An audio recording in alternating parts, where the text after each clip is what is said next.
Yeah, let's try that. Let's see if something is coming. Doesn't seem to be working because that's great.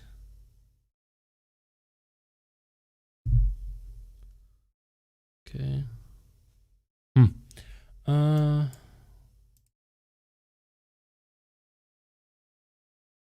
See, something is coming.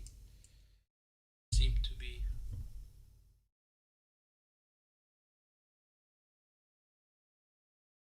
Okay, I guess I'm hearing myself now. So I guess we can start in a few seconds.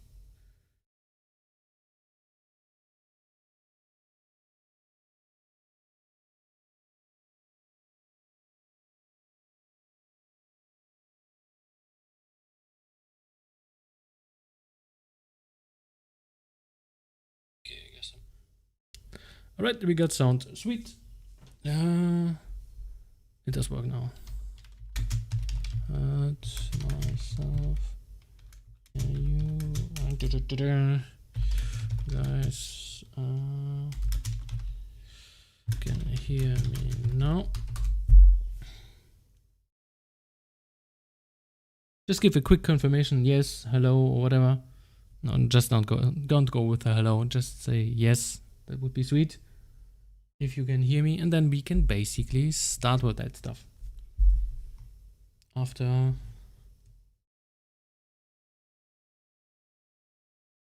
yes, as it seems once again a little bit of a delay. I'm listening to nothing. That's okay. It's gone again.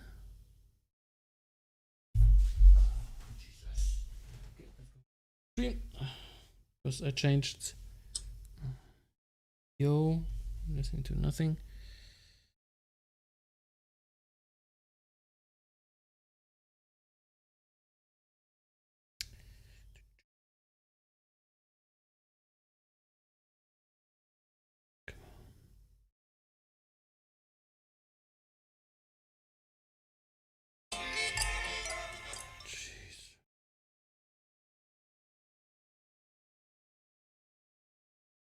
I hate commercials.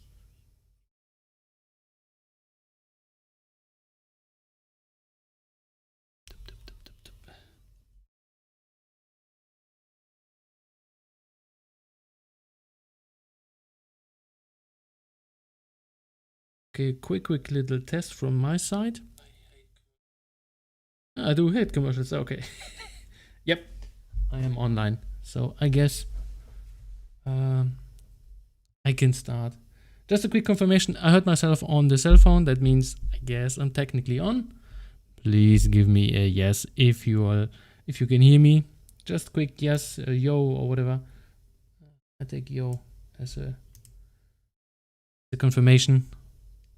Thanks. Alrighty, so we can basically start. So as you can see, this is quite a huge project.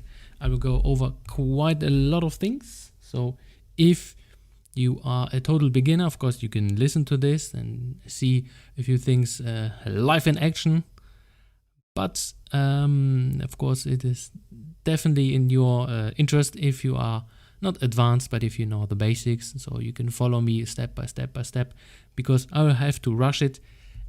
Tons of things in here which I will discuss and input and so on, and therefore you will get quickly lost if you're just thinking, okay, what does, for example, switch mean? What, for example, does this mean? I will not explain and go into details of what I normally do because I need to rush it, and therefore, well, this is the way it goes. But if, for example, if you have any questions, you can just write in the chat. I will just try to catch up with it, but normally just two or three people are just writing, so anytime you got some questions, just pop them in and I will quickly try to well, answer whatever you're saying. So why did I decide to do this stream? Well, because of the size. I didn't want to do a 20-part series. I just wanted to do it like in one session. There has been, let's say, 1 day of preparation for this, so you can imagine this is a little bit bigger than one of my regular 5 to 20 minutes videos. here I guess we will take 1.5 hours at least, hopefully, and then I'm finished. If not, then I'm not sure about this one. Yeah, alrighty, so once again, welcome to the official start of the stream. I'm OneUpIndie, your host, which is me. It can be that my PC will crash and then basically the whole stream is gone, because today is quite a hot day and my PC is having a little bit of troubles keeping up with the heat. So this can happen. So if OneUpIndie is going, let's say the live stream is going extinct, that could be an issue, just saying in advance. So let's get started. So a few things which I showed in the very beginning.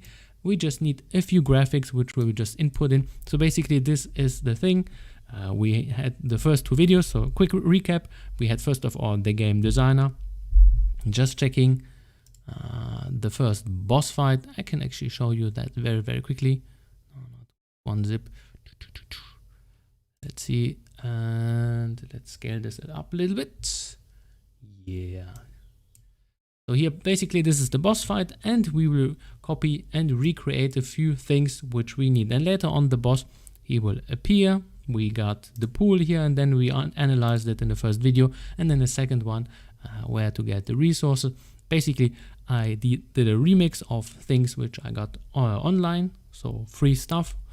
I guess I will post the free ones in the links, so you can grab those and then remix. I remixed it concerning the color schemes, because the original ones, for example here, the tile set, that wasn't like this. I remade it so it is in 8-bit style, and therefore we have different kind of color schemes. So here the colors are just, I guess, reddish brownish in the original one, but I remade them in one of my favorite tools, which is Infinity Photo. So this is of course a commercial license, but if you don't want to pay like ungodly sums for Adobe, this is the good thing. By the way, for example, if you have an older PC like mine, so just a quick thing, if you got today to the Epic Store, by the way, this is not, I'm not sponsored, by the way, they released Control. So if you want to play a video games or watch this one, we'll go for the video game. Just saying, oh, you can play it later, but yeah, just one thing which I thought like, hey, this is worth mentioning for today. So Control is, by the way, pretty sweet. Didn't try it, but it looked cool, got good reviews, but then I was too lazy to buy it, and here, boom, we got it for free. Alrighty, so the first thing which I normally do, you can, I don't know, do a right click and then you import your sprites. So basically the assets which you need, we will do this just graphically. So the first thing what we want to do is recreate this dude here, which is just the level. And then you're thinking, okay, what kind of sizes do we want to use? What I did, I just took the video and then I counted the blocks, and each block is like 16 by 16. So I calculated the width and the height of 416 by 240, which is quite small, and then we will upscale it. So first of all, we will create our first new room where everything is happening. So we start clean, then we call it room 2. Yeah, call it room 2. And then of course, normally it starts with bigger parameters, which we don't want. So basically, I will take the one which I had here, of course, for your video game. You can use your own, so this is just up to you.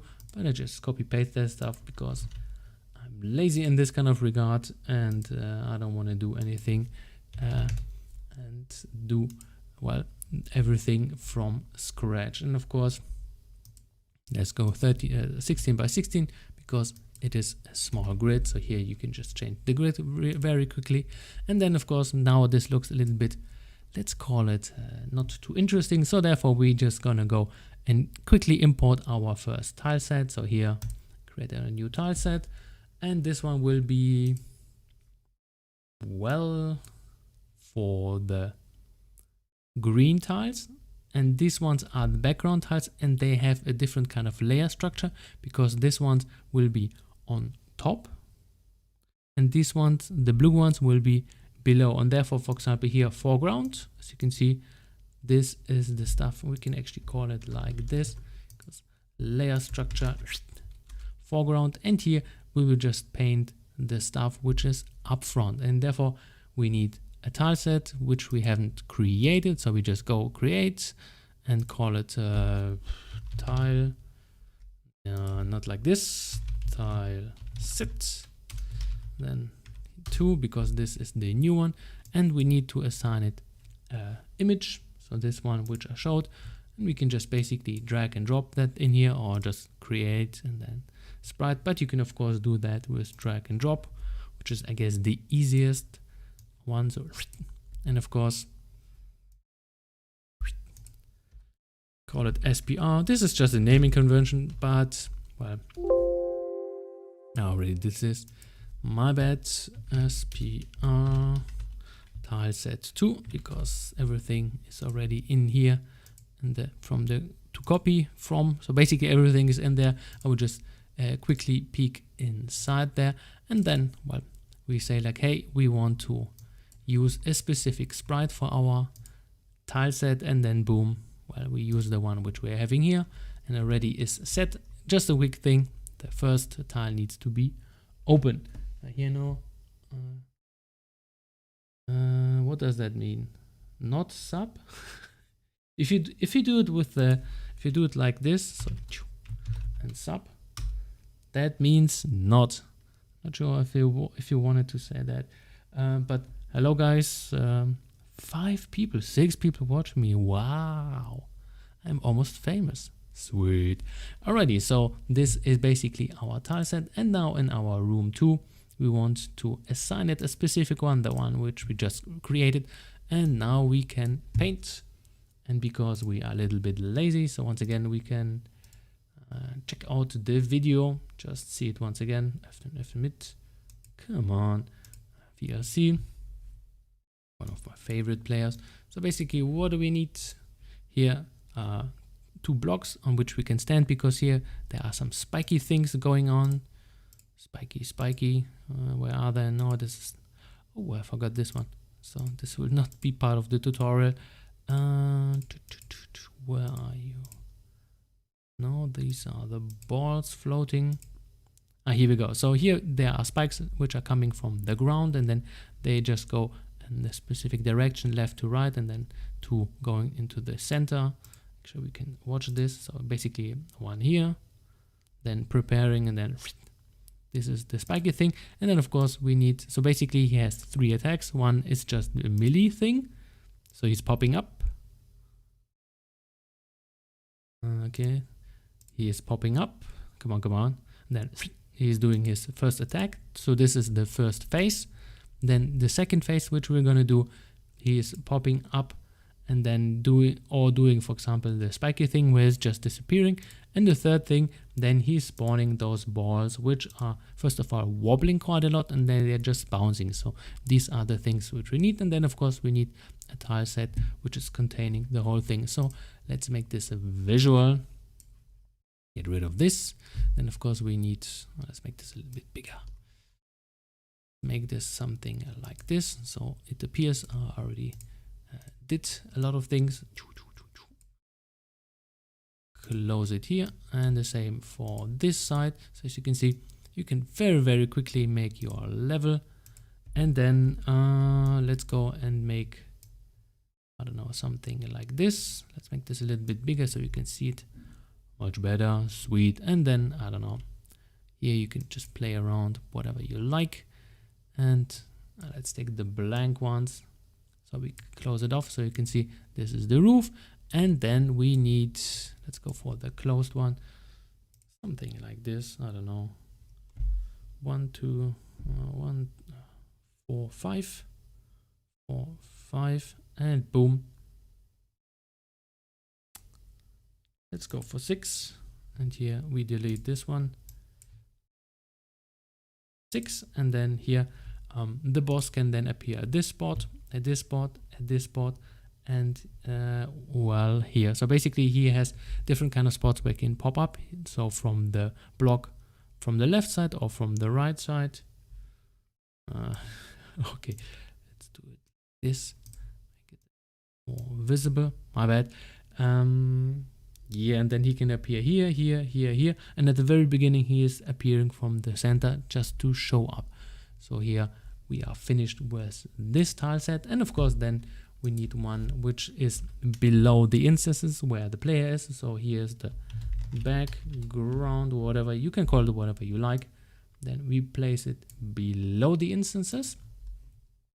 Of course, select our tile set, and then we can, I don't know, paint it a little bit, and yeah, something like this. I don't really know. You can do whatever you like. So you can see the background color is a little bit more darker, and it fits more the background. So here, make this double. As you can see, we are just messing around very, very, very quickly, and boom, our first mini boss level is almost finished. And of course we can do more with those ones, but not gonna bore you with that. So basically I'm just playing around a little bit and finished. Sweet.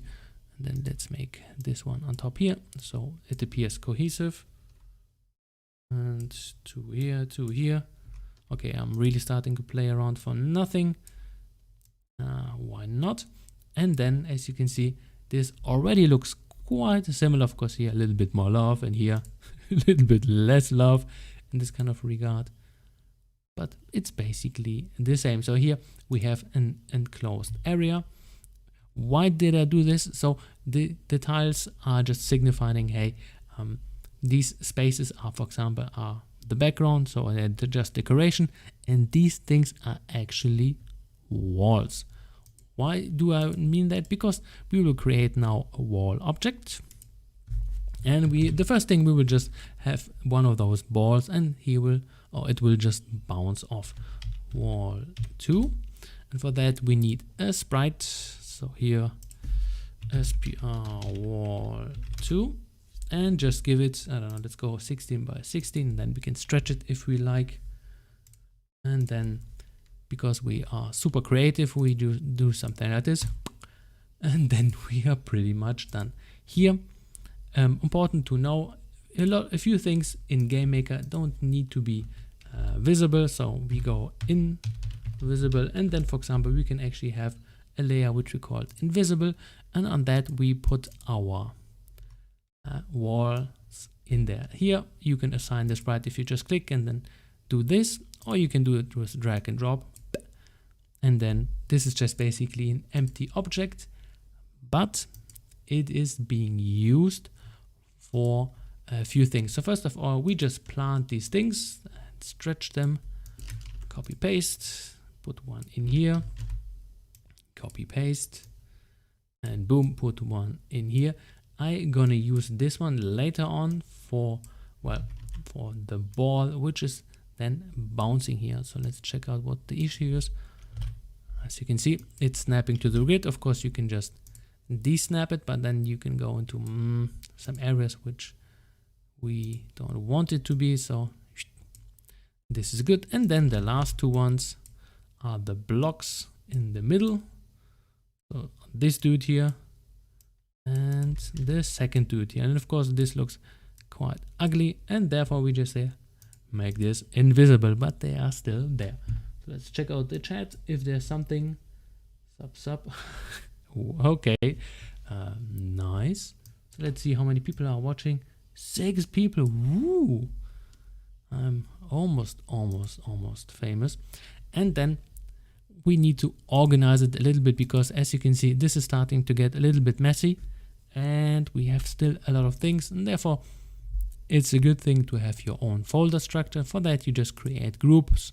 Groups are just basically the same thing which you have as a folder structure in your Mac or your Windows or your Linux, and therefore sprites, we just call it sprites 2, and boom, this is where we put everything in. I guess the tile set also, because we won't be using it any further, because concerning the decoration we are pretty much done. And then of course we create the next folder and call that objects, and here we will have subfolders, because there are quite a few things which we want to do. And of course here, boom, we input that and create another folder. We just call that walls, and now it's gone, and then we don't need to see that. Alrighty, so here once again we are quite fast. Save that sucker because there's always some stuff being happening.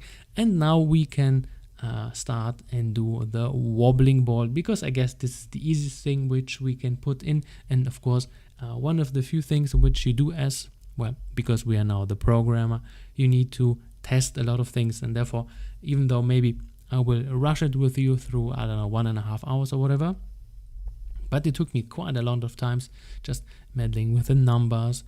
Does that feel right? Are the values good? How long are the intervals? What kind of variables am I using? And so on. And therefore, there's quite a lot of things. So for example, just to signify it, let's say I'm having one control object. So this is for the boss control, and it has tons of variables. As you can see, there's quite a lot of stuff packed in here, because there are lots of adjustments from my side. And then of course, if you're designing your own boss fights, well, your job as the programmer, if you like to go in this kind of field, well, you need to fine tune those values also, because here, well, this is your job. Of course, if you are the game developer, this could be, of course, your part too, but then you just do that on more superficial things. You don't program most of the stuff. Here you just say like, hey, I want to, well, do and just fine tune the values which are already in there. And then the programmer is just saying like, hey, these and these variables, just change them until it feels good for the game. As you can see now, our boss room is pretty boring, and therefore let's create our ball. So objects, not node, come on, get away. We just create objects, ball, of course here once again 2, because already one exists. Then we need to create a sprite. Let me check how that actually looks like. The original one, boss 16 by 16, so it looks something like this. I'm just peeking a little bit, so we can basically create this one very, very quickly. So ball 2, and then it's what was that, 16 by 16. And here, one of the few things which is going very, very fast, we can just do something like this. Small, still too small.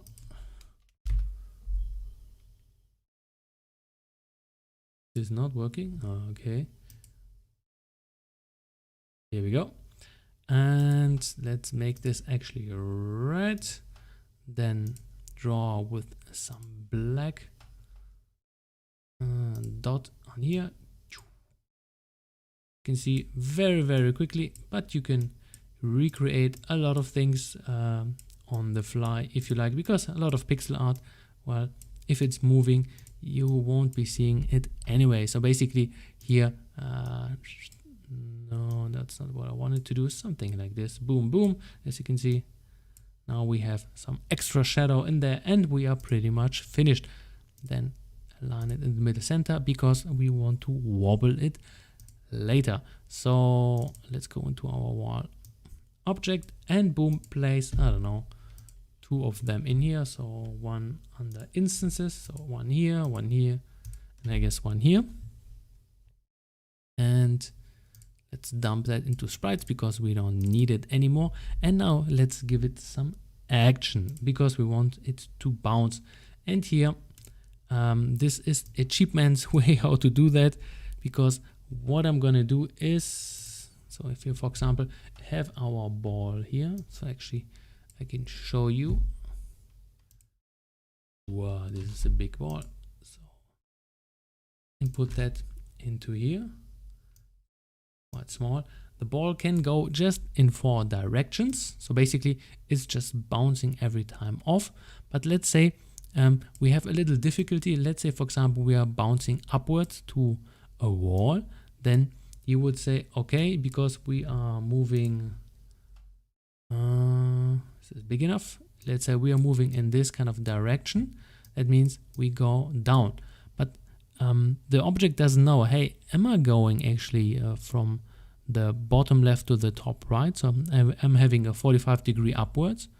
But what, for example, if it's going and bumping into the wall like this, then of course we need to bounce it down like this. So therefore we need to decide, okay, what kind of previous direction we are having, and then depending if we are, let's say, going up left and we are bouncing or having a collision here, then we are going down like this. If we are going to the right and up, then we are going down here. So this is just so you understand why the logic is in place. And basically we are just having 4 directions. So this is 45 degrees. This is 90 plus 45, so basically 135.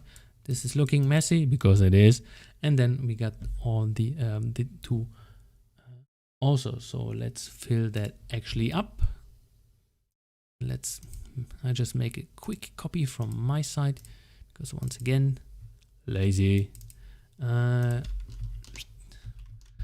here, hopefully you forgive me that I do this very quickly, but I don't want to bore you guys with stuff. So if you are a total beginner, once again, glad you watch it. Not sure if you will learn something here because fast stuff. Alrighty, so the first thing which we have to do here is have collision events and collision checks. So basically every time we are having this ball, it's just checking like, hey, am I bouncing up here? Am I bouncing to the left, to the right, or to the bottom? And then depending, this thing will bounce for eternity in there. So we're having tons of collision checks. And for example, the first one, we say like var collision, what could I call it, top. And then we do a collision rectangle check. Here, what we do is, I just copy paste it in here so you can actually check it out, what that actually does mean. And here, bounding box is basically just referring to the bounding box of the object. So basically, if we just check it out very quickly, collision mask, this is the bounding box. Can we make it a little bit smaller? Yes, we can. Let's make this manual. And boom. And then it is small. Of course, you can do that with very precise, or for example, we can do that with an ellipse. But this is for performance. Very terrible idea, and normally you wouldn't be caring about that stuff anyway. So here we just go with a neat little rectangle. This is the fastest one. Then we say collision rectangle. And now if we are having, let's say we are very close to, well, our wall, then we're just checking, let's say 3 or 2 pixels or 1 or whatever above. So how do we do this? Well, we just have an extra variable. I just call it, what did I call it? Check. You can call it whatever you like. And then this is, I guess, 3 pixels. And then we're just saying like, hey, at our top minus, because if we are going upwards, this is 3 pixels then up from our top bounding box with our object wall. 2, because we are now in our room here. And then we're just saying like, hey, are we actually having a collision? And if we are having a collision, then we do something like this. We just say, okay, we are having a collision. So basically we're just getting an ID back, because if you check it for collision, then you get 2 things, or return value, because this is giving a return value back. No one just means like, there's nothing. Or if you have an ID, so if it's not no one, so this is a double negation. Yeah, we're just saying like, okay, so if we are now having a direction of 45, so basically we are going to the right and upwards, and then we say, okay, change our direction to another thing. So now we have to go to the right but downwards. So basically this is 315, so basically 360 minus 45, or 315, doesn't really matter. And then there's only a second option for that, else,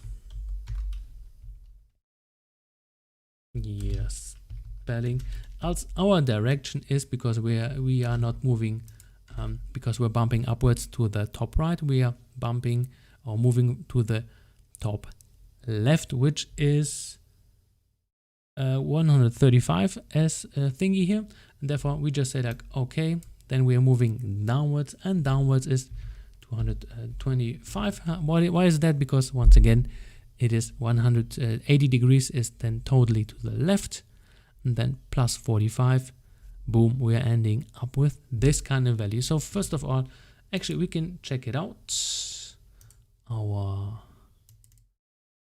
first room. So let's check this one out, and now you will see that this is quite small and the balls are not moving because I'm an operator. What is this? Okay, get rid of this. So basically what we need to do at the very beginning, give it a direction, and here we just say 45. This is just for us for testing, 45, and then a speed of, I don't know, let's go for 2. And then now we can actually bump at the top with it, and let's see how that actually looks like. And of course this will be a little bit small.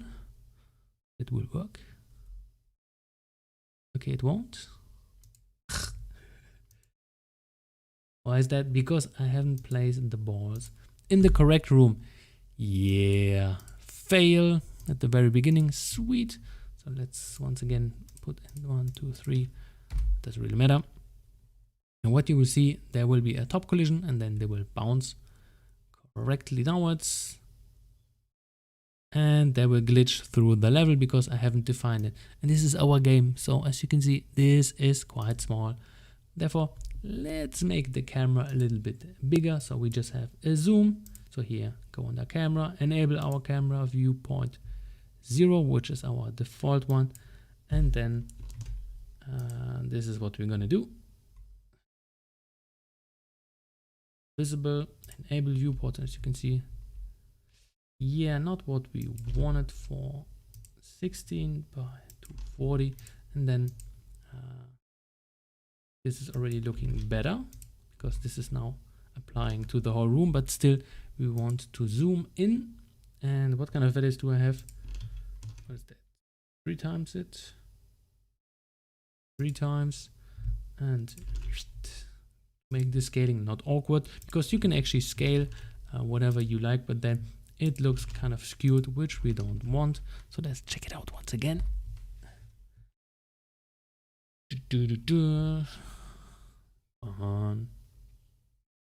As you can see, much bigger, much nicer, but still we are clipping. Now what we have to do is basically have 3 other collisions. And will I copy paste that? Yes, I will, because I am lazy. So here, so you understand hopefully the syntax for now. Basically we're just having a collision on the left side, on the bottom side, on the right side, and so on with our object wall 2. And this is basically the code for the bouncing ball. So once again, collision rectangle, and then minus check if we are top, then if we are on the bottom, then plus, and then if you are on the right side, plus, and then if you are on the left side, minus. And this check variable, or you can call it buffer x or buffer or whatever, this is then the extra value you put in, and therefore this is it. And then of course you have always 2 modalities depending where you were going previous, and then you change the direction. And now we have kind of created Pong already. The achievements Pong, at least. As you can see, it does work, but the parts are quite small. So let's make them a little bit bigger. And then we want to animate them. So we make them a little bit wobble. But as you can see, this already looks pretty neat. Of course, this is the achievements Pong, as you can see, but still very effective. if you just want to have this very linear. Alrighty, so the first thing, var size, and then let's make this 1.5, so we scale it up a little bit. So image x scale, here we go, is then equal to our size, and then the y scale also, and then of course the boards will be a little bit bigger, and of course their bounding box is getting bigger also because you are sizing everything up. There we go. A little bit bigger, a little bit more visible, but basically the same stuff. All right, so now we want to create a little bit of wobbling. Here there are different kind of ways. You can use juice fx or spooky. What is this thing called? The program I said yesterday. Forgot about the spooky something animation program. But we can actually do this with animation curves. Create, and animation curves are a little bit confusing at the very beginning if you use them. If you find them, by the way. Animation curve for the ball. And here you can create your own ones, and basically they will just go through a few values. And the great thing is they added a few ones which you can use at the very beginning. So for example, if you don't like my ease function, how dare you? No, I'm just kidding. You can use whatever you like. Then you can of course use different kind of ones. So let's say elastic bounce. Let's go for bounce. This sounds good. And then you got these kind of preset values. And then on the v-axis, of course, you need to make this a few values also, because here they are just on the horizontal. Then at these points you want to change, and basically we can just copy that 1 to 1, 3, 5, 7 to 5, 0.9, and 1. Here we go. And now we need to use this thing here. Oh, I will go quickly over that also. I guess I did a video on that one last time. Copy, paste. And now I will discuss what that actually means for our ball. So here we just go into our draw events, and we could say draw ourselves, which we don't want. And therefore we just say draw sprite, then extend it, and then here sprite index. So basically this is just copying, pasting the stuff which is already inside here. Then image index, here we go. And then xy, no changes here, but here we will have a different kind of x and y scale values, and these ones are, I just call it scale. You can call it whatever you like, and they're 1.5 plus an extra value which I call cy, and we do that for the y value also. Just in a few seconds you will understand what I actually mean by that. Cryptic stuff here, and boom.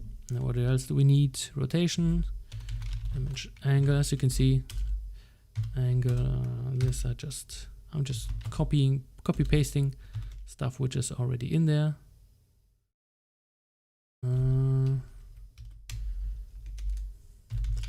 Image angle, of course, both ways are valid. Image angle,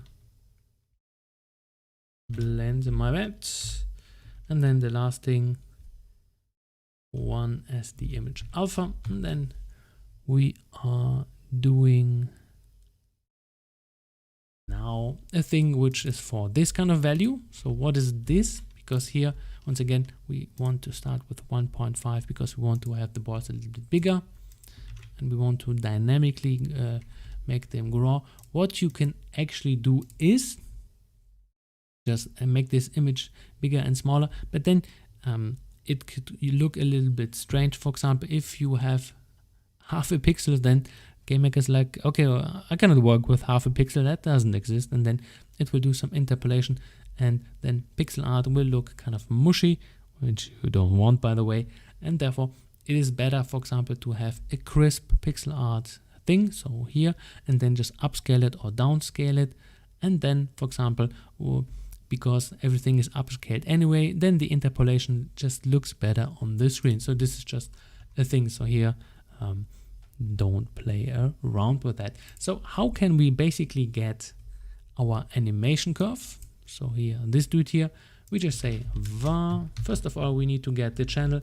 It's a little bit complicated. So animation curve get channel, here we go.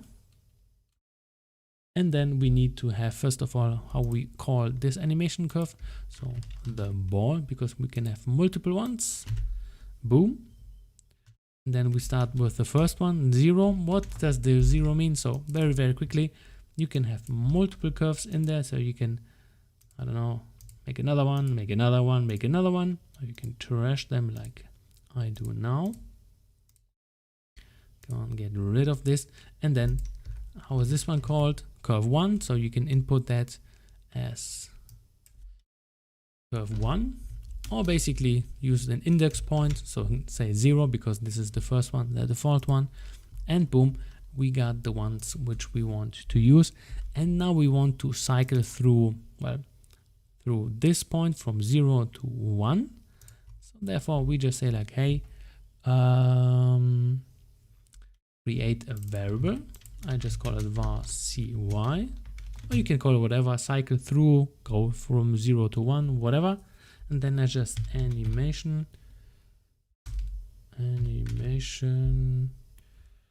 curve,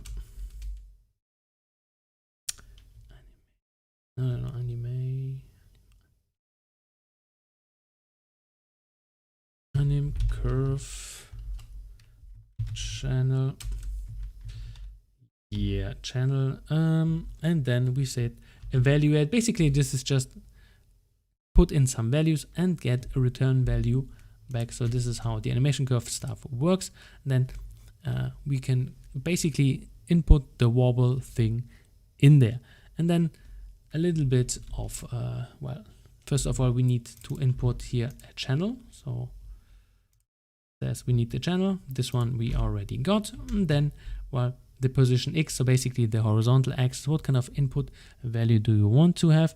And for that we can actually use the sinus value with our current time, but current day, current time, but because this value is quite high, we need to make it a little bit smaller, because we can just go between 0 and 1, divided by 500. And of course here at some point the value will be a little bit too big, because this is sinus, and at sinus at some point goes between -1 and 1, and therefore we need to wrap it into absolute. So we just get all the time positive values. Let's see if I did this correctly. Hopefully, let's see. Nope. One more. Okay, and now we want not just a value between 0 and 1, because this is, I guess, a little bit too small or too big. And then we just fine tune it. Here, once again, this is just from my side by 3. And then let's check it out, because now the balls are wobbling. Are they wobbling? Yes. As you can see, hopefully you can see that they are.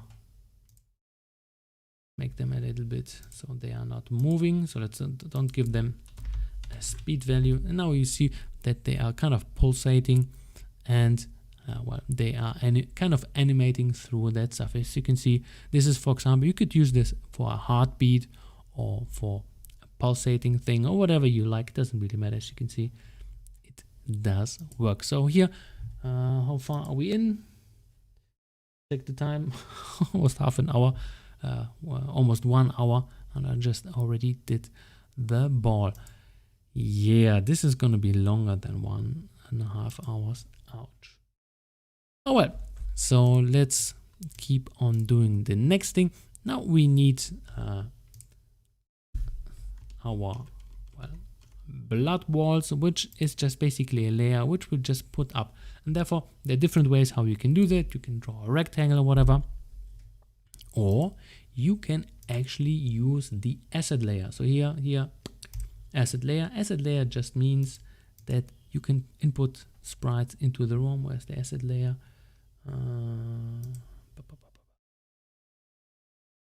Here, it needs to be above, and on that we want to input our bubble bath wall, which will be reddish. So SPR bubble bath, and then 2, and here, I don't know, let's go for nice, no, not pinkish, boom, and then we just put that on the asset layer. So basically we just can drag and drop. Wow, that's big. Let's make this definitely bigger, 8 by 8, 16 by 16. Let's go by 16 by 16 because these values are always better. You can see now we can just drag that on top. And the great thing about this is that we can later on just move it up and down depending if you want to have it in the in the active view, because if you go down, then here this is outside the view, and then what we do, we just have it at the very beginning down here, and we just say, hey, layer, go up, because this is what we can do with the layer. At least we can move it up and down, which is pretty sweet, and that we can actually do. So let's go and create our object boss control. So this is the first thing which we're gonna do. I already got that. Object boss control 2. Here we go. Input that into the room, but under a layer instances. Here we go. And of course here this looks a little bit silly, and therefore we just have a sprite SPR icon or GUI or whatever control, and for that, do I have sprite ready? Yes, I do. Which is called D66 something something. Here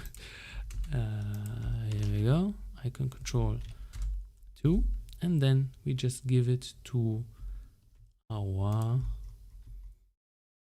control object here. And here, what do we do? Well, we can, first of all, we need to grab the channel. Very quickly need to copy that from our object boss control. Hopefully this is not too fast for you guys. Yeah, copy paste, get rid of all that, boom. And what do we do? Well, first of all, we need to get rid of all the stuff, the clutter which we don't need. The bubble bath also under sprites. Yeah, by the object ball, we don't actually need it anymore because it is almost finished. So one thing which we can do there in there. So let's say we don't want it to be all the time around. So we just go alarm. Let's call it 0, and let's say, I don't know how many seconds. Let's go for 8 seconds. So 8 times 60 steps. So 1 step, 60 steps is 1 second. So here, this is then the refresh rate. And let's say after 8 seconds, this thing disappears. Let's go for 10, even though it appears a little bit long. And what do we do on this alarm? We just say instance destroy. Here we go. We destroyed it. And let's see if I'm still streaming. Yeah, looks like it. Sweet. And well, I guess then the ball is finished. We don't need to do anything further. Can go away also. Let's go into our control object. And how can we manipulate this kind of layer? First of all, we need to grab it. Assets, bubble bars. So give it a nice name. And here in our control, we can, for a test, first of all, grab the layer.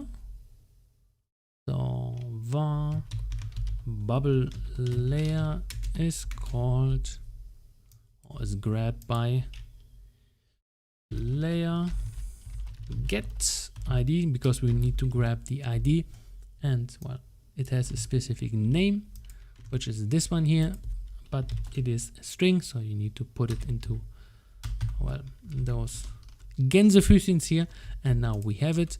And now we can basically say layer, because this is kind of easy. Layer y, which layer? Come on, which layer do we want to use? This one. And we want to, well, have a value which is at the very start, but let's go and create. So here we already start and say like, hey, bubble layer, bubble bath layer, and here we need a start value, so start bubble layer y. Here we go. And here at the very beginning it is at 0, because this is the first, this is the default value. So boom. And we just say like, hey, minus, I don't know, we can go with a fixed value, but I would say let's create a variable, which I just called then start y add, and then it has a value of, let's say 0.1 or something like this, and this one we will add to this value, and then you will see that the bubble bath is going up. So let's start it.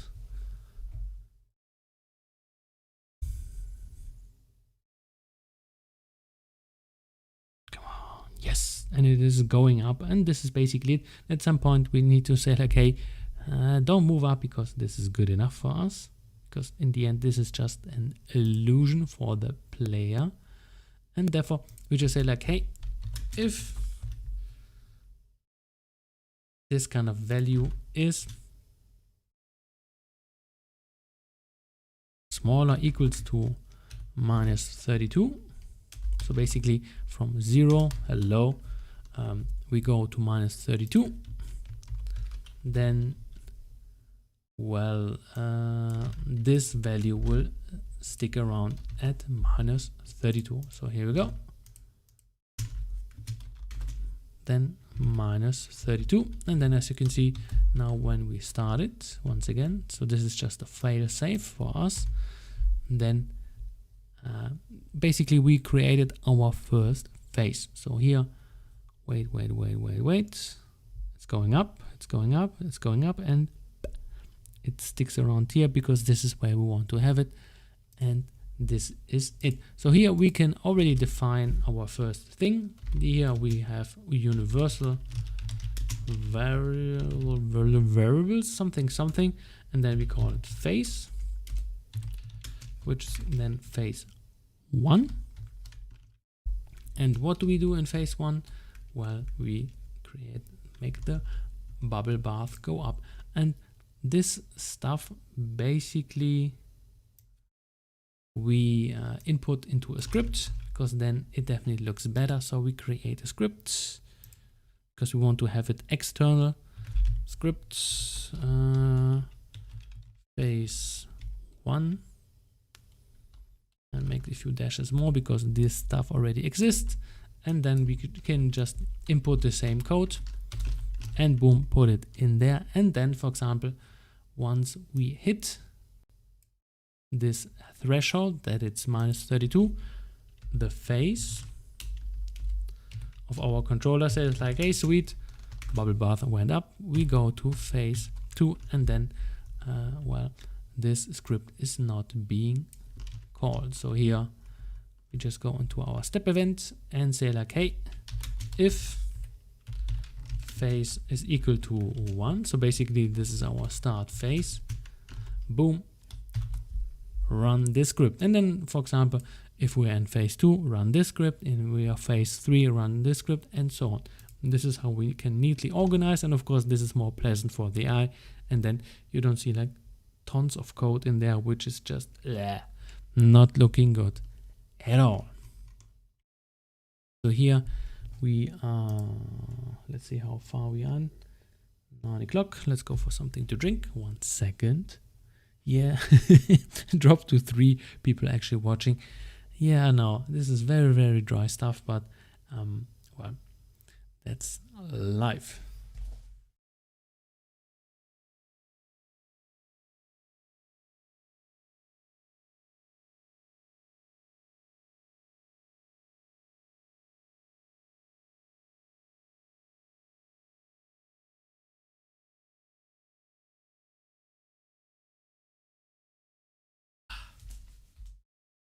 Alrighty. Good stuff. Okay, sweet. So here we already neighbors. Here we already did our first phase, and then what do we do in the second phase? So first of all, what we do phase 1, bubble bath goes up. Phase 2, we have a GUI element which is just being drawn here, and then the boss is going upwards, so he can posture. And then phase 3, what was phase 3? I don't even know. I'll confuse myself. Here we go. Already got it nicely written. So basically phase 1, bubble bath goes up. This is what we did. Sweet. Then roll out the GUI, and then the enemy is going upwards. So basically this is showing, hey, this is a boss fight, this is important. And then the boss goes quickly down once, and then it does a set where the boss will appear. So one of those 4 positions, boom. And then we have a thing which is a little bit bigger. So basically phase 4, 5, and 6 are similar, but the difference is that, for example, here he will just pop up and do melee. The second one, he will melee and do those spiky things. And then the third one, which is the final one, everything's a little bit faster. And then the boss will move, do the melee, or maybe do some balls, or do the spikes in tandem. So here once again, and of course, if he has a little small HP, so basically he's 0, then we have a death animation where the boss is like, and then boom, it is game over for him. So here, these are the phases, and I'm not sure if I can actually do that quickly, but let's try anyway. So let's go and copy that one, get stuff out here, close it so I don't confuse you guys too much. Let's go into the boss control, and we are done with our first phase. Now we need to make the GUI pop up, and we need to make the boss go up. So first of all, let's do the GUI element. So create, write SPR GUI HP. Yeah, I already have that. SPR GUI HP 2. Here we go. Was it 40? Would rather do something like this. And here, what you can do is draw that by yourself, because this is quite easy. But I don't want to do this, so I just copy paste that in here, kill this dude, and call it like this. So basically this is very, very easy to copy. Basically a black outline, black inside, and then a white outline, and then kind of an extra shadow, just 1 pixel here, and this stuff looks good. Of course you can cut it here if you like, doesn't really matter. And to use this as a 9 slice, we just go and do this new option. So basically this is a new thing from Game Maker, and then you have to enable it, and now it is a 9 slice. check it out if it does work correctly. No, it doesn't. It looks terrible, and therefore we need to put those, put those rulers in the correct position, so where we want to cut it. So here, so 1 pixel above, and one here and one here. And now let's check it out once again in the preview on the right side. Ta-da! This is the way we want to have it. This is good because we want to repeat the inside, and boom, we got our 9 slice in there. And what we want to do is draw that stuff on the screen. So we just go draw and say, hey, do we have phase 2 or higher? Then boom, show our HP. So if phase is bigger or equal to 2, we want to draw a sprite, which is then the ones which I just showed you. This dude here, draw sprite, and we need to of course stretch it, and therefore we just go and draw sprite extend. This one, sub image 0, doesn't really matter. Then we need to input X and Y values. Here we can just orientate, say like somewhere between here. Then at the bottom you see those two values. So you can go with hard values if you like, or just with relative ones later on. Here is a fixed room, so we can just go with cheap 2 values, or something somewhere in here. So basically, let's go with 384 by 28. X, Y position, something like this. So what did I actually use? Let's see what I actually did use. And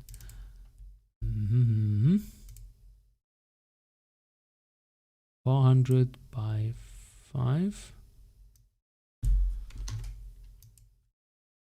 Okay. So we just go and say, okay, we need our hard values. So 400 by 5. Correct. And now we need to stretch that thing. Of course, we could go with a 1, 1. But this is then, well, pretty pointless to do. Image, I don't know, image rotation 0, color C white. So no tinting, no blending. Then alpha, let's go for 1. And we could actually start this.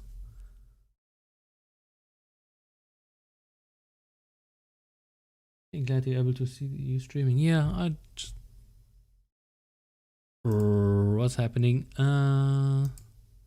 Because that thing doesn't exist. Copy paste, call that 2. But of course here nothing is happening. And then of course if you copy paste it, a little bit difficult. Sometimes it will throw an error. You need to rename it because every script needs to have a unique name. Danke nochmal für die Videos. Ja, bitte doch. Kein Problem. So if you have any questions, by the way, shoot. Of course you can ask in German, but then I kind of exclude the other dudes and dudettes here, so better not. So let's try that again.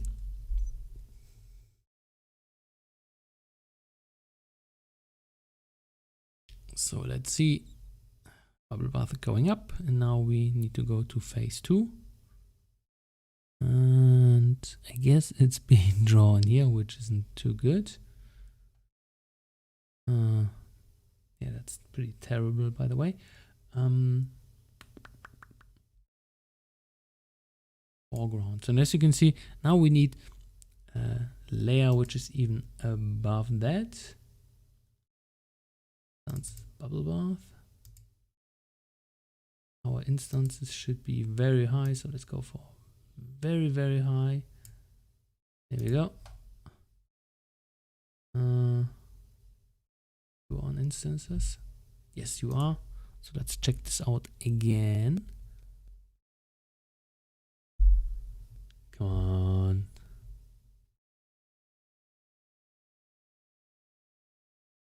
Bubble bath goes up, and here we go. And this looks pretty terrible.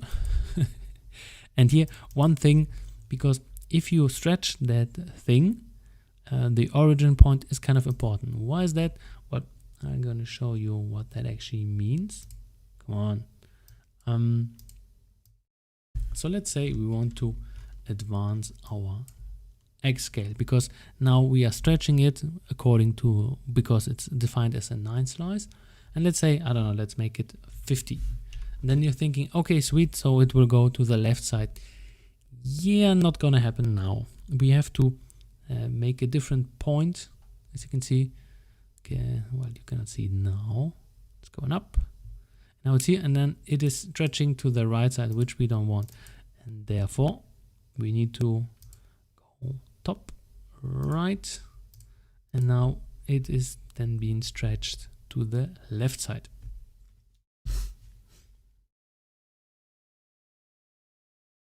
Come on. Come on. Sweet, as you can see, definitely much better. And of course, we want to stretch that thing dynamically, and therefore we need a few variables. And one of those variables is, two of those variables I then call, sorry for that, is then called GUI scale. So here once again we are in phase 1, we are in phase 2. So here the I just call it GUI X scale, and then at the very beginning it starts with the 1, and the maximum value is, it's actually a good question, I don't even know. What kind of value did I input? Then a third value, okay. So here 8. So basically we define 3 variables. First of all, the start value of the GUI X scale. This one we're gonna upgrade all the time, so we can input it in here, so for the X scale, and then we need to update it by a value of, I don't know, let's say here GUI X scale, then add. A great thing is to, well, a good practice is to have long name descriptions for your variables, because at some point you're having, let's say 50, or in a few games a few thousand variables, and then if they are just called X1 or Y or B or F or R, that doesn't really say anything to you. And if you revisit your code after 2 months because you haven't touched it, yeah, everything feels kind of foreign. Therefore, so it's a good practice to have variables which are a little bit longer, but they are kind of descriptive. So therefore, I just call it, I don't know, scale or upgrade or add or whatever. Or for example here, max. And here, what do? Well, we just say like, hey, let's update that, but not in our draw event, but in our phase 2. So here we just take those variables, then update it, but just say like, don't update it all the time. So if it's bigger or equals to the max value, which was then 8, then we say that max it out at 8. And then of course we could say like, hey, then go into phase 3, but we actually don't want that, because we want to have our boss go up also. So here once again you will see that basically we are popping up with a bubble bath, and then we have a GUI coming, and then it's getting bigger, so just indicating, hey, a boss fight is starting. Okay, that's not good. That's definitely not good.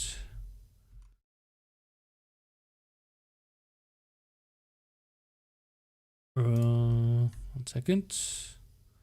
Starts with 1. This is the bigger one. Voila. Maybe the value was a little bit too high.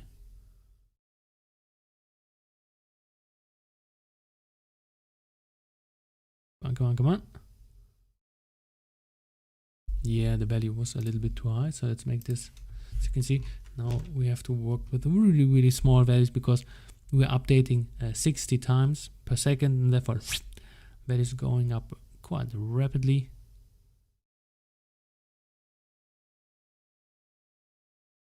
No, you don't want? Okay, cringe. Not sure what's actually happening. It's definitely cringy. Here we go, because we need to define it as phase 2. My bad.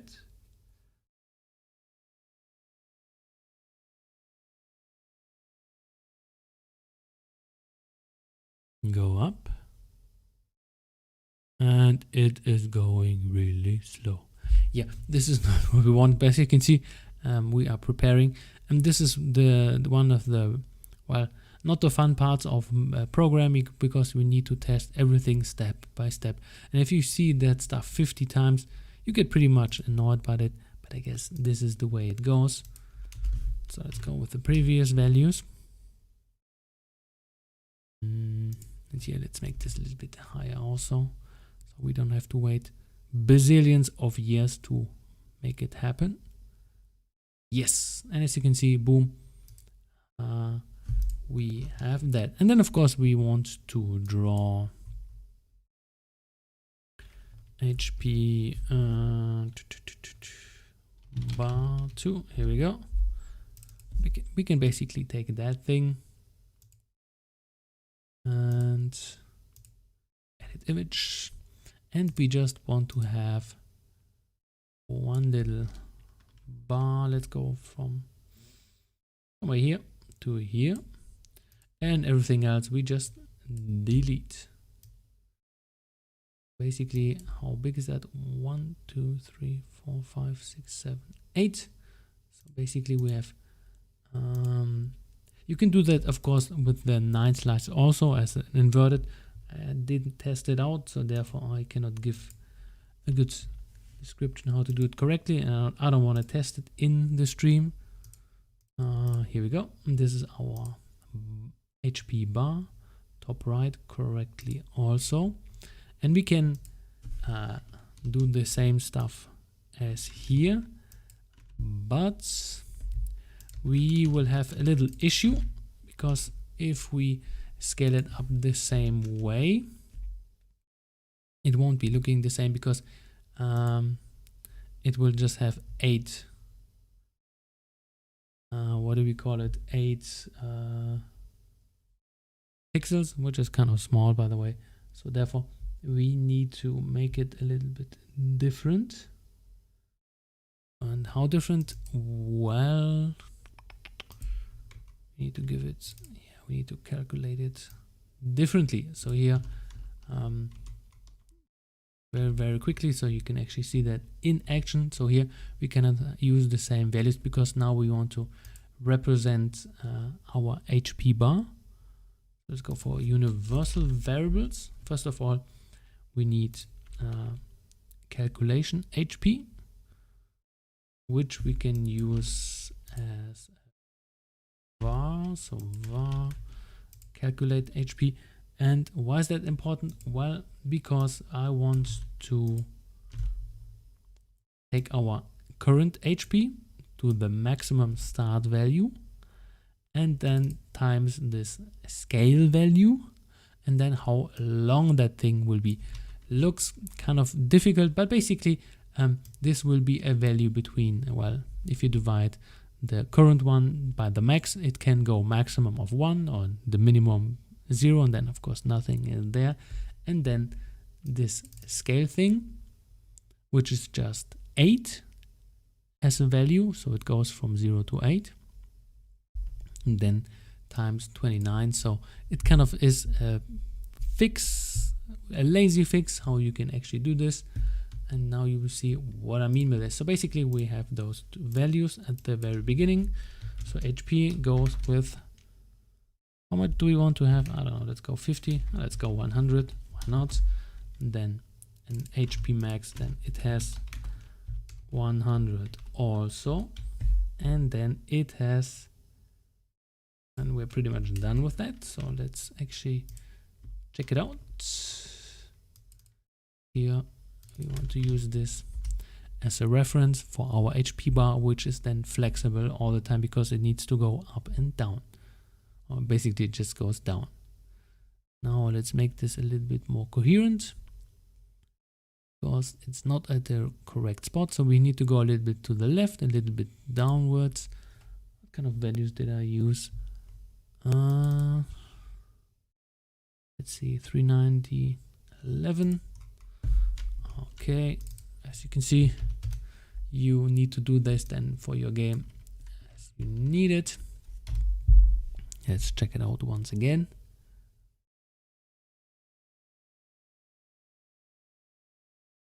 And as you can see, the follow-up doesn't look too good. So you can do it like this, or for example, you can do the alpha 0 at the very beginning. Then once the whole bar is rolled up, then you set it to 1. This is what I did in my preview, but here just leave it at this, and then it does work. Alrighty, so let's go to the next thing which we want to set up is the nice spike going up and going down. And this, how it works is basically let's go in here. We have, let's go with the spike.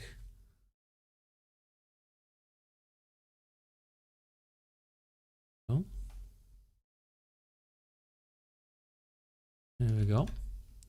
And basically what's happening in here is we have a little spike, and it is sitting very, very low. Then it's going up, it's going down, and then it disappears. And we have one controller thing which is just saying like, hey, draw one spike up here, then go plus one here, plus one here, plus one here, and then it appears that you have kind of a spike which is just going, then a stream of spikes which are just going up and down. And this is just basically it. So therefore you need a spike object which is just going up and down, and then it's getting destroyed. So bye bye, discard it. And then one controller which is there, and just saying like, hey, this is where it ends. Alrighty, so I guess we're gonna do this one and that, and then the stream is getting way too long, and I guess I'm gonna do tomorrow the second, third, the fourth part, and hopefully then finish the whole thing, because as you can see, this is getting quite long. What's the time? Yeah, I don't want to do a longer string than 2 hours, because I'm not sure. I guess there are some restrictions concerning the length of streams in YouTube and how much can we record it and so on, because my idea is that you guys can just check it out later on, because maybe you don't want to follow the stream, you just want to see it later time for your convenience, and therefore I guess there are some restrictions with YouTube. I don't remember, it was 1.5 hours, 2 or maybe 3 or something. Then after that it does not record it. Don't want to check it out why that is. So actually let's see if the stream is actually still running.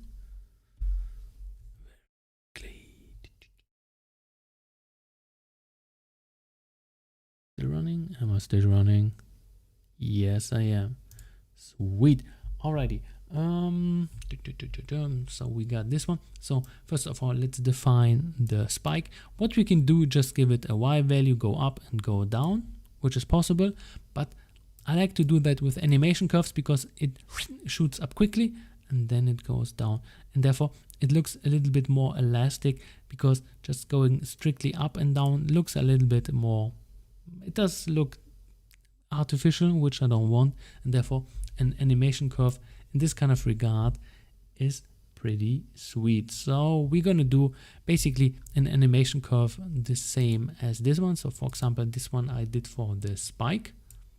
Here I'm not gonna create it because I already have one. So here just which one did I take? Oh, going up like this. I guess I took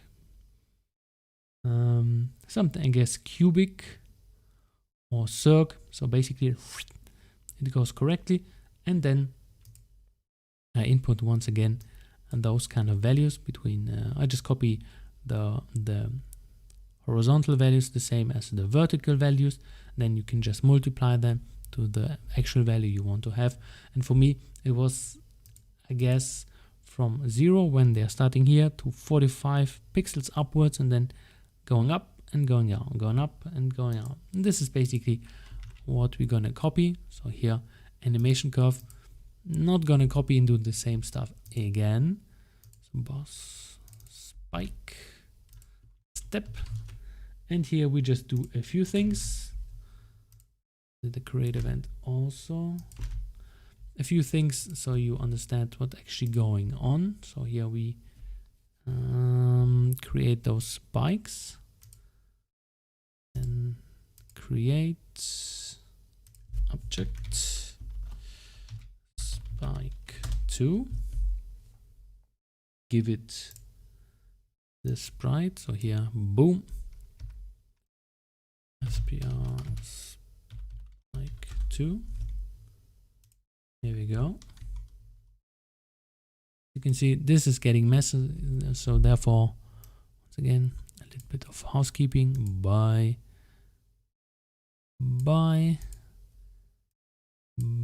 here we go, and spike 2, and therefore we need just 2 events. Once it's popped up and it's doing its thing, and then after it went down, needs to go away. So the first thing which we need to establish is, first of all, this is what I do, little trigger thingy here, so a state machine or whatever you can call it whatever you like. I just call it, I don't know, go up, and say like true, because at the very beginning we want to go up. Then we have a timer which starts at 0, and the timer max, which ends at, I put it at 12. So basically this is a little bit more than 1/6 of a second, so it's just shooting up, and then 1/6 of a second with shooting down. So basically not even half a second going up and down, and therefore it actually looks very, very pleasant to the eye, and therefore it looks good. And then you got this nice chain reaction. Of course, here once again play around with those values, and then we need a start value. So y start. So this is our y value upon creation, and then y go up. This is then here the 45 pixels. Once again, this is up to you, depending how high you want to have it, how big your spike is. By the way, the spike I just did also, so here not too difficult to copy. So one outline, one thingy here, and then this is basically it. 4 minutes of excellent work. Not really. Then bottom center, boom, and then this is just basically it. And then we're just saying like, hey, if we are going up, we run our timer. And then we're just saying, sweet, we have our timer, so timer plus plus. Then if our timer reaches, no, is it over the max timer value? So there we go, timer max. Then what do? Well, we just say like, hey, now it is time to go down. So we just say go up. Nope, it is false now. And then we go down with our timer, because now we want to do the reverse thing. So we just say like, okay. So we go up, and now we go down. So if this is false, we use the same timer which we filled up. We'll just say like minus minus, and then we basically say like, okay, if the timer is smaller or equals to 0, we destroy the instance, because we don't need an instance to destroy. And this is pretty much it.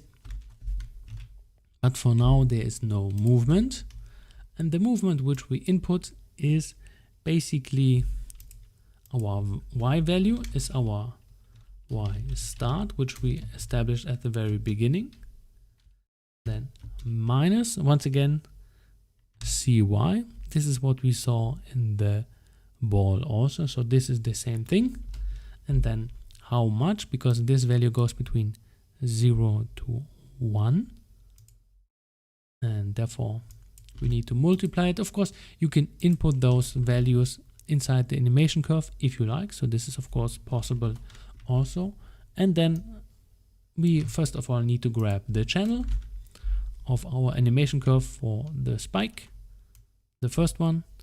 And then once again here what we can do is not use well, a timer, or let's say the current time, because we need to have it at a specific point. So here the timer divided by time, then of course absolute.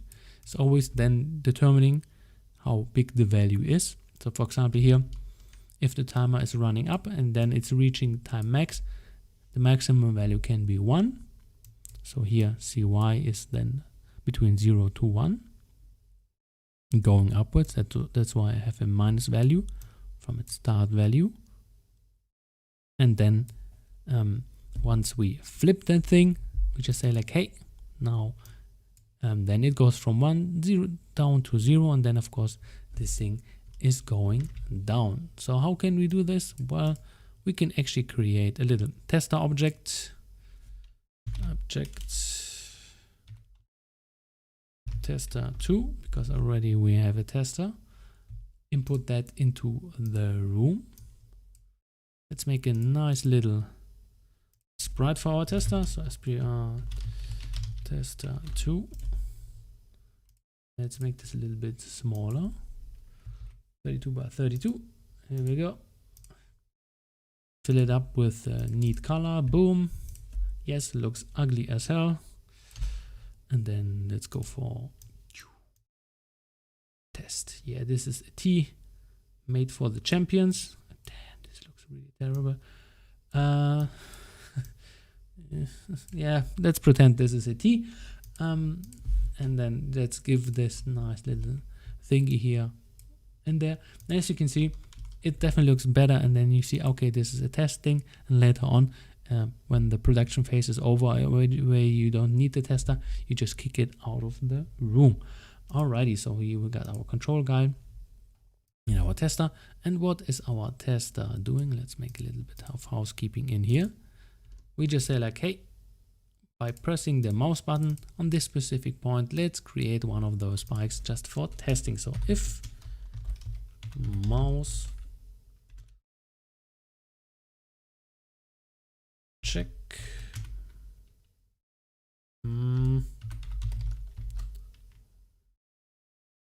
mouse check button released. Here we go.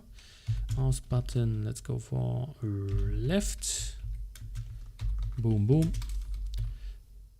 Instance create. So as you can see, this stuff runs almost off the tongue. Not really, but no. Mouse X, mouse Y. We create for our testing to see if it does look good. Spike on that specific spot, and of course on our instances layer. So instances, here we go, comma. Yeah, get lost. Let's see how that looks like.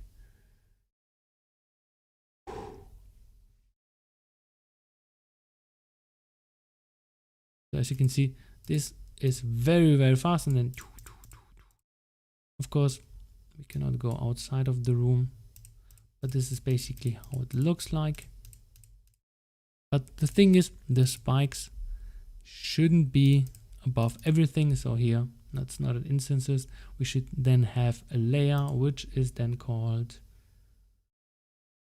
spikes, which is above the bubble bath, but below the green things, and therefore it just appears correctly where it should be. So it's below the foreground.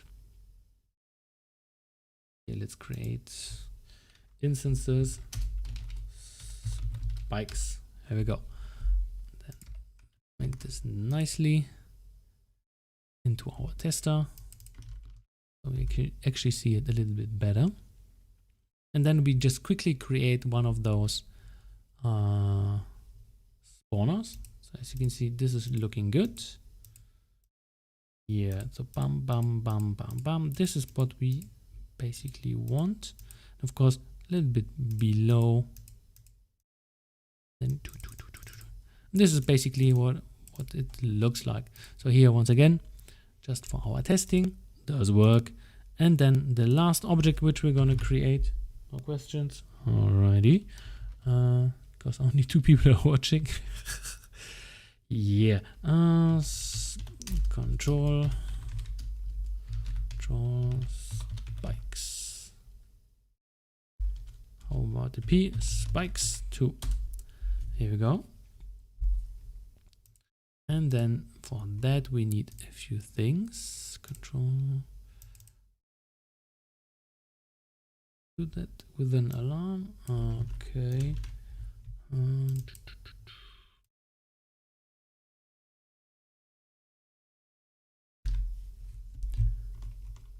Okay. 1 second. For that, I even have a nice icon. Should I make one? Yeah, nah, I don't want to do this. So basically, we will now create on the tester a spike control, and then it will do the more automated things by control. So here, just a few things which we need to do. First of all, we just say like, hey, we need to have a specific spawn X here. This will be on this specific point or on this specific point, and then going from right to left or from left to the right, and then of course both together, well, crossing over in the center. Then we need a value which is defining if we are going to the left or to the right, and here spawn X add, and this could be -14 or +14. So every 14 pixels we will spawn a new thing, which is good. And then we just said, okay, how many spikes do we actually want to spawn? There are different ways how to do this. What I did, I just said like, hey, I'm just spawning 40 spikes. So, and then I guess it ends somewhere here out of the room, which doesn't really matter, but then it goes out and then it looks organic. Of course, here you can adjust it to your likings, and therefore I just say like, hey, as a control mechanism, at some point, please stop spawning spikes. And then we just say like, hey, I'm gonna utilize the alarm event, which is this dude here. So alarm 0, boom. And here we will just say instance create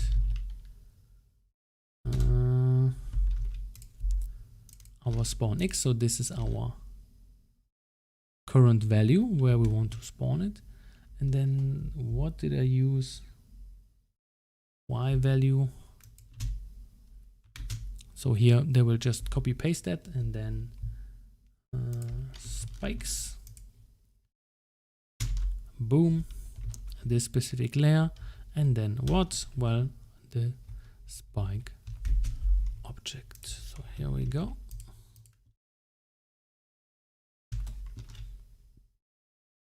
And because we want to, well, repeat the cycle, we just say like, hey, spawn X plus equals what? Added thing. And the next thing we just say like, hey,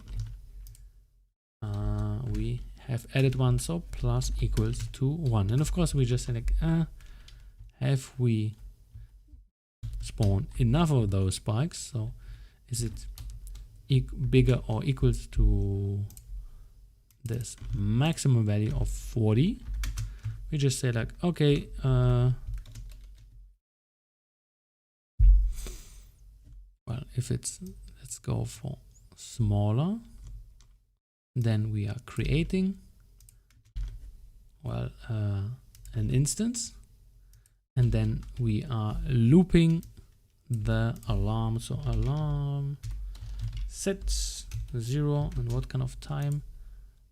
The alarm reset time. So here once again, this is a variable for that. Boom, I just inputted here. So once again, what's happening very quickly. So basically we're having an X value, which is just going, let's say, to the right here or to the left, depending what we're adding.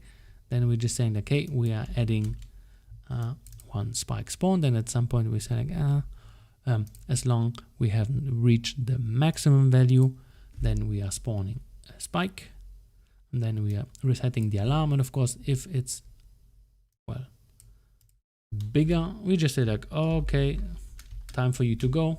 So else, if this value is bigger, instance destroy. Here we go. And we can actually test this one already out. Yeah, we can actually do that. Can we? Yes, we can. So let's see. So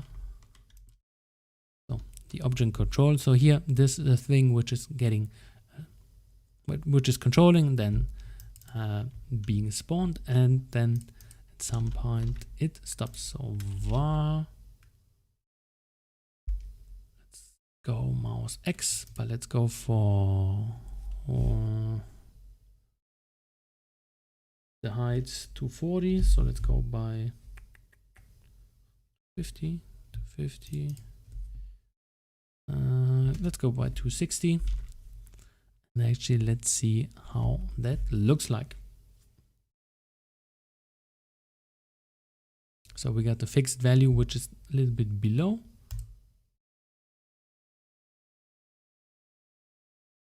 Here we go. And as you can see, looks pretty good. Looks pretty good. I'm not sure what's actually happening here. Mouse X. Not sure what the issue actually here is, but it does look already good. So let's see what I messed up. Spawn X is 0. It's my current X. Here we go. That was my fault. So let's try that again. Yeah, it was always starting at the 0 position, which we don't want. Here we go.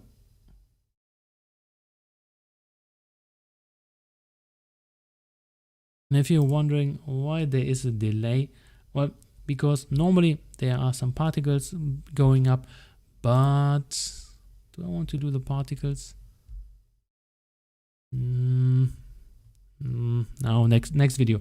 So here, once again, I want to close it because this is getting way too long. So what did we achieve? Just to recap, we created those bouncing balls, then we pushed up for the first phase, and the second phase we kind of defined what we want to have. We stretched out the GUI, draw the HP, then, well, the next thing which we want to do is make the, well, boss go up. Then we defined the spikes which he can kind of spawn. And now what we need to do in the next video, and hopefully this will be then finished, then we need to do phase 2, 3, 4, 5, and 6, 7.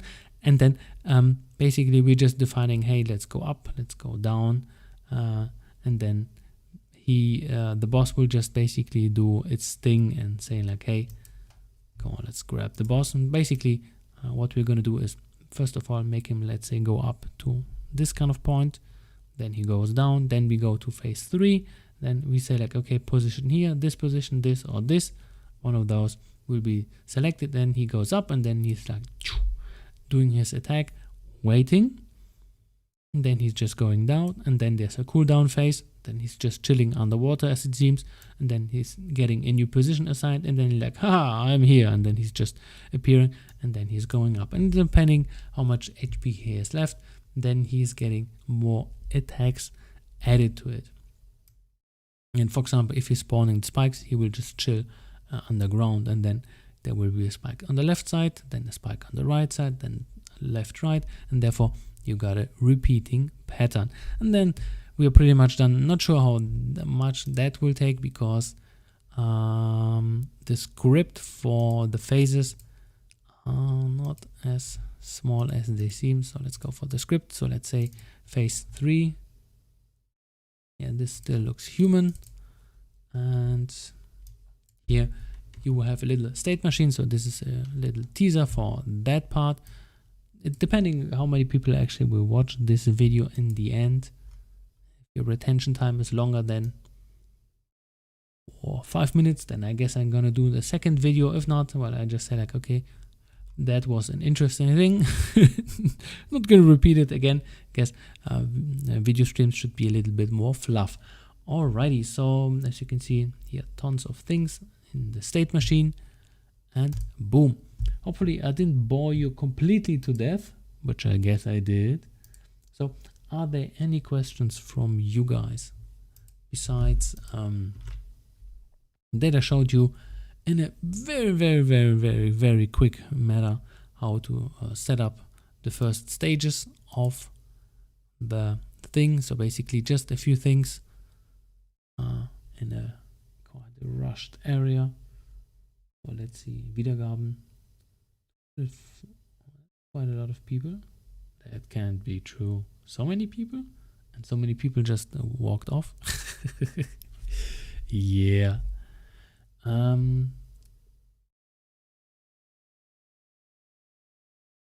So I guess if there are no questions from you guys, so once again, if you're a patron, you got all the whole project is already finished, so you can just download it and play around. And for everybody else who just like just want to do kind of a similar thing, I will put in the video which will be recorded after this. I will set a few links for the resources, and then I guess the rest you can make yourself in like 3 or 5 minutes, because there's no magic here from my side. This is easy peasy, self-made. And then, well, you can see. Please mach noch ein deutsches Video. Nee, auf keinen Fall. Auf keinen Fall. Keine deutschen Videos. Just saying, like one guy just said like, hey, let's do a German video. But to be honest, the German audience is a little bit small. It's definitely way too small to justify it. For example, I could actually make a completely one-up indie, just German channel for Game Maker, but it doesn't make any sense. Just too small, and therefore English is still the programming language, and I guess it will stay in the way for quite some time, as I guess it would be definitely easier for me to do some German stuff in there. I want to say thank you for all the videos. I have a lot of guys. Yeah, you're welcome.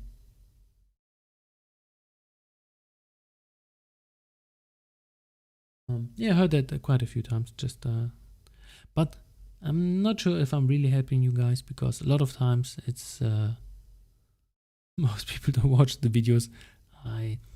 What is that? Normally at 1 minute 50, 1 minute 20, most just jump off. So I don't know.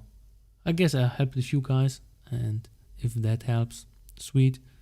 I cannot test it. I cannot just select, you didn't watch the video to the end, my friend. This is just up to you what you do with it. Okay, so as you can see, well, not as you can see, there are no questions from you guys, as it seems. So I'm gonna almost sneeze in the microphone, which I didn't want. Then see you around, and I just check out how many people actually watch the video and how long you're actually sticking to it. And if it makes sense, I will do the second part and hopefully finish that thing.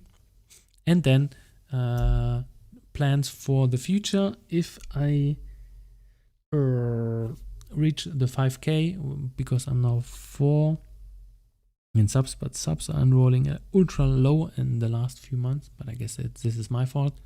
Not too many videos. Then I will do a special giveaway once again, because then 5K is a milestone from my side. And then I guess do an inventory system for free, so you can just download it and grab it for free, or something else. Of course, community can vote on that. But of course, if you got some other ideas which you say like, oh sweet, I wanted to have this for free, of course, Yes, and thank you for the community. If I reach 5K in 12 months, as it seems, then, well, just collect your thoughts if you have any specific wishes which are makeable. Alrighty, that was it from my side. Thank you for watching, if you watched, and see you around.